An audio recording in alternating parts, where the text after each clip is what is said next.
Over the years, there's been a wide variety of haunted found footage films. Haunted houses, haunted asylums, haunted hotels, and so on. So why not combine a haunted hospital with something else? Has it been 30 seconds yet? I just gotta stall a little bit more. Okay, per YouTube's rules, now I can say the name of the film. This week we're gonna take a look at what happens when you find a haunted sex tape. Sex Tape's a 2013 found footage horror film from director Bernard Rose. The movie opens with Jill being interrogated by the police. So this is going to be one of those everything already happens, so let's talk about it movies. Jill's talking about how she went to this abandoned hospital with her boyfriend Adam to promote her art show. She then asks what happened to him. The cop could have broke the news a little bit better here. Can I see him? Where is he? He's dead. You're kidding? Oh my God. The cop explains he's dead and there's 2 other people missing. He tells her that they found the camera, and so now, naturally, we're gonna watch the footage. Jill's parading around the city like an idiot. High as a kite, everybody! Goofballs! Adam's filming her in a bunch of staged, perfectly placed shots. They head into Jill's apartment. She's an artist that paints naked people and weird stuff. She's painting, and this reminds me of that Kari Wuhrer film, Sensation. She tries to be sexy by, opening a bottle of paint. Oh, yeah. Adam says the right combination of compliments and convinces Jill it's time for sex. 1 minute later. Since this is a found footage film, Adam continues filming her doing all her normal routines. After bone number 2, the duo hit the streets to go clothes shopping. Well, we did just have 5 minutes of nudity for the dudes, so let's have something for the ladies. Although, since they both suck, she has to shoplift clothes, and he films her doing the crime. Adam films a couple breaking up, which, not surprisingly, makes them both mad. These two seem to create problems wherever they go. Jill gets excited whenever Adam's a jerk, so they break into someone's car to have sex. Is that why my car stunk after I parked it in the city? The love fest is interrupted by a homeless person. Oh, okay, it turns out it was her car. Well, that makes this slightly less bad. Adam gives her directions to drive to an abandoned hospital. He tells her this was a hospital for wayward women. Adam convinces her they should have an art show here. Yeah, good luck getting a permit for that. Although, in the real world, they got a permit to film this movie here, so what do I know? Surprisingly, Jill's the one who suggests they break in. Jill acts like an idiot, and Adam films creepy homeless person. Jill tries to break in through the front door. Hello? Why are you trying to communicate? The only people that would be in there are either squatters or security.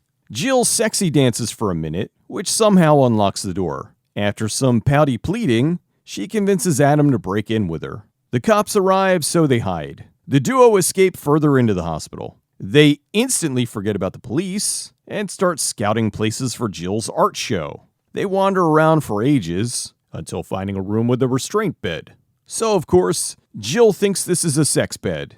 Sure, just bone on this filthy old bed. I'm sure you won't catch like a million diseases. He straps her to the bed and gets her to prove that she can't escape. I can do whatever I want to you. Like what?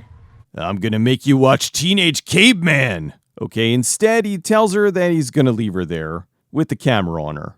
He goes out for a minute, and while he's gone, she's attacked by the ghost of jump scares, Boogle! He comes back, but now she's possessed by the ghost of Horny. Adam parallel parks the Oscar Mayer Wienermobile when Jill gets a terrible nosebleed. They then walk the halls looking for tissues, and hear strange noises. Hello?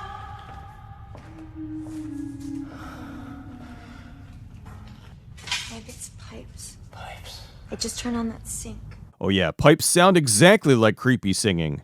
They escape the building and, movie's over, I guess. Jill's upset because her car gets towed, but then other cars are on the same side of the road and not a single no parking sign. Jill calls her friend Ellie to come pick him up. Adam then comforts his distraught girlfriend by continuing to shove the camera in her face. Ellie and Bobby arrive. Bobby then takes the gold medal for being the biggest creep in the movie. Your beautiful girlfriend over here. Ellie then parks the car exactly where Jill parked and got towed. Now, of course, they decide to break back into the hospital. Why are characters in found footage films almost always the worst people ever? As this progresses, Adam is becoming the voice of reason. Being so scared about Scared. this I'm place. just, you know, if you'd seen her like 2 minutes ago. Well, now they're back inside. They find a fuse box and naturally, the power still works. Adam tells him he thinks this place is haunted and so Bobby pulls out a gun. You can't shoot a ghost, stupid. We're grown-ups, you're not. Right? If you have to say it, you aren't it. Bobby completely cucks Adam. He tries to leave, so Bobby points the gun at Adam and takes Jill. Well, over here in normal world, this would be the end of the relationship. Ellie goes after him and leaves Adam all alone. Now that he's alone, the Foley turns up the creepy sound machine. Adam hears screaming and runs through the hall. Wow, this is giving me big Condemned vibes. So now Adam wanders the hall saying, "Jill," for the next 10 minutes. Creepy noises running in the hall, creepy noises, loud noises, etc. Finally, Adam finds Jill. He then finds bullet casings and blood. Dude, just leave now. This is only going to get worse. Jill then forgets how doors work. After several hours, they find the exposition room. They uncover some old stories about the history of the building. They suddenly remember their friend Ellie is lost in the building somewhere. What do you mean there's no way out? We've been looking and there's no way out. Oh my god, it's not Fort Knox. Just head up the stairs and exit. They head into another hallway and find the ghost that messes with the camera. Jill's having a breakdown. Then she finally has a good idea. She calls 911. Only the operator yells at her and her nose explodes. Jill gets scared and runs away from Adam. He follows her into an office and nothing happens. They go to leave and the ghost traps her in the office. Adam breaks down the door and Jill is hysterical. She runs away again. Adam then looks at the security cams to try to find her. Naturally, he sees footage of Bobby putting Bam Bam in the ham. Ellie arrives, and since this is a movie, she's not mad. She joins in the fun. Part of the way through the fiesta, Jill decides to shoot them both. Sex was that bad, huh? Adam then hears some safe public domain creepiness.